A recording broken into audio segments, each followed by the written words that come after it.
Part of SJF which is preemptive. So हम लोग pre-emptive में क्या करने जा रहे हैं। सो इसका क्राइटेरिया क्या है, वेट अ मिनट। इसका क्राइटेरिया है कि ये प्रीएम्प्टिव है और इसमें भी हम लोग बस टाइम को ही मतलब देखते देखते चलेंगे। चलिए वन बाय वन इसको एक्सप्लेन किया जाता है। यहाँ पर तो हमारा प्रोसेस दिया हुआ है, ठीक है। P1 P2 P3 P4 0 1 2 4 same चीज़ है। बस टाइम भी दिया रहेगा 5 3 4 1। निकालना हमको है completion time, turn around time, waiting time और क्या निकालना है इसमें, रिस्पॉन्स टाइम निकालना है। और हमको लास्ट में क्या निकालना है, पहला एवरेज हमको टर्न अराउंड टाइम निकालना है और एवरेज वेटिंग टाइम निकालना है। ये दो चीज़ निकालना है। तो सबसे पहले क्या करेंगे, हम यहाँ पर गैंट चार्ट बनाएंगे। जो हमारा गैंट चार्ट है उसको बनाते हैं। तो उसके लिए यहाँ 1 मिनट। अब देखिए यहाँ पर हम क्या किए हैं, सबसे पहले 0 से 1, सबसे पहले 0 से स्टार्ट किए हैं। तो 0 से शुरू होने वाला कौन है, P1 है, उसके बाद तो कोई नहीं है। तो क्या करेंगे, प्रीएम्प्टिव में बताए थे ना कि 1 बाय 1 होता है, यानी कि इसको शेड्यूल किया जाता है 1 बाय 1। पहले P1 को एक यूनिट तक एग्जीक्यूट करेगा, फिर P2 को, फिर P3 को, फिर P4 को, ऐसे कर करके, समझे।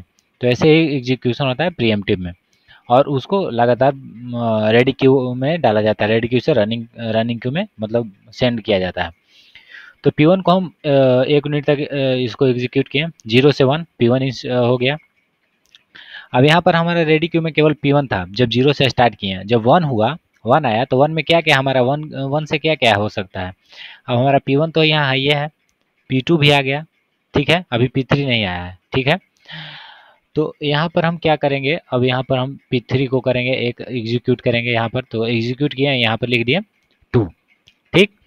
अब देखिए अब यहाँ पर हमारा आ गया 2, यहाँ पर कितना आया 2।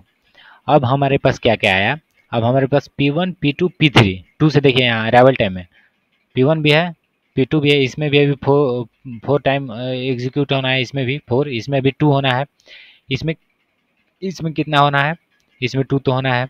अब देखिए P3 आ गया क्योंकि इसका भी अराइवल टाइम 2 ही है, तो इसमें 4 एग्जीक्यूट होना है। अब क्या करेंगे, अब इसमें से जिसका मिनिमम है उसको हम चुनेंगे। तो किसका मिनिमम है, तो P2 का मिनिमम है। P2 का कितना है, 2 है। तो P2 को फिर एक यूनिट इसको एग्जीक्यूट करेंगे 2 से वर्क, तो हो गया 3। अब 3 पर आया, तो अब 3 पर देखिए कौन कौन आ गया। तो अब 3 पर हमारा क्या कौन कौन आया, P1 आया, P2 आया, P3। अभी तो 4 आएगा नहीं क्योंकि 4 का तो अराइवल टाइम, स्टार्टिंग टाइम 4 है, 4 के बाद वो अपना लेगा। तो अब अभी भी हमारा क्या करेगा, P2 है और फिर देखना है कि तीनों में मिनिमम। अभी तो P1 P2 P3 है, तो तीनों में मिनिमम कौन है, P2 है। तो फिर P2 को एक बार एग्जीक्यूट करेंगे। अब P2 पूरा कंप्लीटली क्या हो गया, एग्जीक्यूट हो गया, इसका 0 बच गया।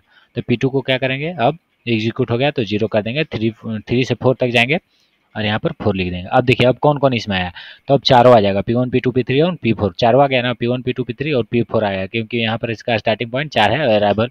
अब P4 भी मतलब यहाँ से अपना ले सकता है। तो अब फिर क्या करेंगे, फिर देखेंगे कि सबसे छोटा कौन है। अब चारों में, तो चारों में सबसे बस टाइम में देखेंगे, तो बस टाइम में चारों में सबसे छोटा कौन है, 1। तो 1 को एग्जीक्यूट करेंगे, P1 को, तो 1 एक एग्जीक्यूट करेंगे तो 4 + 1 5, 5 आ गया। अब P4 एग्जीक्यूट हो गया, यानी कि P4 कंप्लीट हो गया, P4 कंप्लीट हो गया। P4 जब कंप्लीट हो गया तो अब हमारे पास कौन कौन रह गया, अब हमारे पास रह गया P1 रह गया, P2 हो गया है एग्जीक्यूट, P3 रह गया, यही दोनों रह गया P1 P3 में। अब देखिए कि दोनों छोटा कौन है, तो P3 भी 4 है और P1 भी 4 है।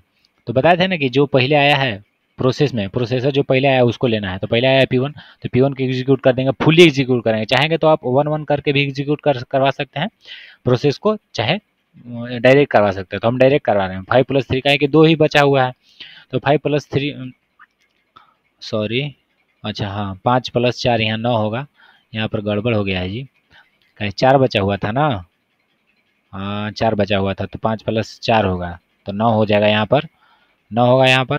और उसके बाद अब कौन बचा, लास्ट में बचा हमारा, अरे सॉरी लास्ट में हमारा बचा, हाँ P3 बचा हुआ था ना, तो लास्ट में P3 का भी कितना लेगा, 4 लेगा। तो 9 4 कितना हो जाएगा, यहाँ हो जाएगा 13। तब देखिए कंप्लीशन टाइम लिखिए, P1 का कितना है कंप्लीशन टाइम 9, यहाँ 9 हो जाएगा, P1 का कंप्लीशन टाइम 9। उसी तरह से P2 का कितना है, P2 का देखिए लास्ट में 4 है, सबसे देखना है कि सबसे लास्ट में वो कब हुआ है कंप्लीट, तो 4, तो यहाँ लिखेंगे 4, P1 का 4 ही है ना, P2 का 4 है। अच्छा यहाँ सॉरी यहाँ नहीं, इसको लिखना है, इसको लिखना है आपको यहाँ, यहाँ लिखना है 9 P1 का, अब इसको 4, ठीक है, तो 4 लिखा गया है P2 का। P3 का देखिए कितना है, तो P3 का आपका 13 है, तो यहाँ लिखना है आपको 13। P4 का कितना है, तो P4 का है आपका, देखिए P4 का कितना है 5, तो यहाँ 5 लिखा है, ठीक है। अब टर्न अराउंड टाइम हम लोग कैसे निकालते थे, completion time minus turn around time निकालने के लिए क्या था, कंप्लीशन टाइम माइनस क्या, अराइवल टाइम, यही था ना जी। कंप्लीशन टाइम तो पता है ना कैसे लिखा था, कंप्लीशन टाइम लिखा था यहाँ से, P1 कब कंप्लीट हुआ है, 9 पर कंप्लीट हुआ है, देखिए P1 आया है 9 पर कंप्लीट हुआ है, 9 यहाँ लिख दिए। P2 कब कंप्लीट हुआ है, P2 हुआ है 4 पर कंप्लीट, देखिए P2 4 पर पूरा कंप्लीट हो गया। P3 कब पे हुआ है, तो P3 3 पर हुआ है, तो 3 लिख दिए, सॉरी P3 13 पर हुआ है, 13 लिख दिए। P4 कब हुआ है 5 पर, तो 5 यहाँ लिख दिया है। Turn around time, completion time minus arrival time, तो ये आप निकाल सकते हैं। कंप्लीशन टाइम कितना है 9, 9 माइनस 0, यहाँ 9 होगा, बाकी सब सेम होगा ना जी। 4 माइनस 1 3, ठीक है, 13 माइनस 2 यहाँ हो जाएगा आपको 11, 11 हो जाएगा, ठीक है। अब यहाँ 1 के 1, ठीक है। अब वेटिंग टाइम निकालने के लिए क्या करना है, वेटिंग टाइम निकालने के लिए आपको टर्न अराउंड टाइम माइनस क्या, ब्रश टाइम, ठीक है, turn around time minus brush time. Turn around time कितना है 9 है, ब्रश टाइम कितना है 5 था हमारा, तो 9 माइनस 5 कितना हो जाएगा 4 हो जाएगा, तो 4 यहाँ लिख दिया। उसी तरह से 3 माइनस 3 तो हो जाएगा 0, 0 लिख दिया। उसी तरह से 11 माइनस 4 कितना हो जाएगा 7, तो यहाँ 7 लिख दिया। उसी तरह से 1 माइनस 1 यहाँ हो जाएगा 0, 0 लिख दिया। अब देखिए हमको निकालना है क्या, रिस्पॉन्स टाइम। तो रिस्पॉन्स टाइम निकालने के लिए तो आपको हम बताए थे क्या करना है कि देखना है कि वह स्टार्ट कब हुआ था, तो P1 कब बताया था 0 पर, तो 0 माइनस 0 कर देंगे तो कितना आ जाएगा 0।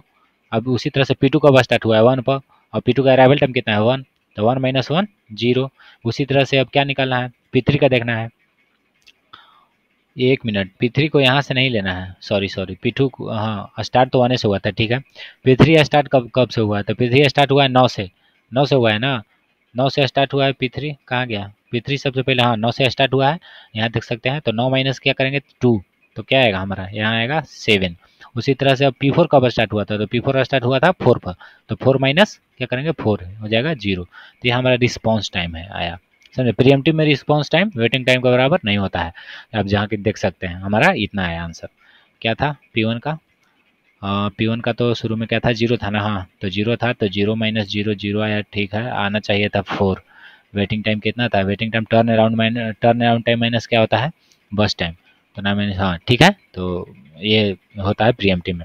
अब हमको इसी तरह से एवरेज निकालना है, एवरेज टर्न अराउंड टाइम निकालना है, तो क्या करेंगे, एवरेज टर्न अराउंड टाइम निकालना है, तो हम सबको जोड़ेंगे, किधर गया, 1 मिनट रुकिए, तो हम 9 plus 3 plus 11 plus 1 divided by 4 कर देंगे। उसी तरह से एवरेज क्या निकालना था, वेटिंग टाइम निकालना था, तो 4 plus 0 plus 7 plus 0 divided by 4, मतलब आपको ये करके निकाल लेना है। उसके बाद ये हुआ आपका आंसर। तो ये हुआ आपका प्रीएम्प्टिव एसजेएफ, जो शॉर्टेस्ट जो था आपका जॉब फर्स्ट, उसका ये हुआ मतलब फुल एक्सप्लेनेशन कैसे होगा। तो कैसा लगा वीडियो ज़रूर बताइएगा, और ये इसका पूरा है आपका पीडीएफ।